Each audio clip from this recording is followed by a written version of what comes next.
唱出美麗人生，共融互獻愛心。由康健醫療用品有限公司獨家呈獻，路向四肢傷殘人士協會主辦嘅唱出美麗人生路向全港傷殘人士慈善歌唱比賽現正接受報名，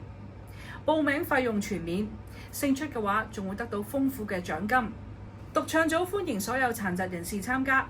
合唱組除咗可以由殘疾人士組隊參加，更可以同健全人士齊齊合唱，體現傷健共融嘅精神。我李嘉琳非常之開心能夠擔任活動嘅大使同埋決賽嘅評判，非常之興奮啊！喺呢度要呼籲各界人士踴躍支持呢一個活動，亦都喺度誠邀有心人只要捐出300蚊就可以支持一位殘疾人士參加呢個比賽，同時亦都可以獲得決賽門票1張，希望大家多多支持。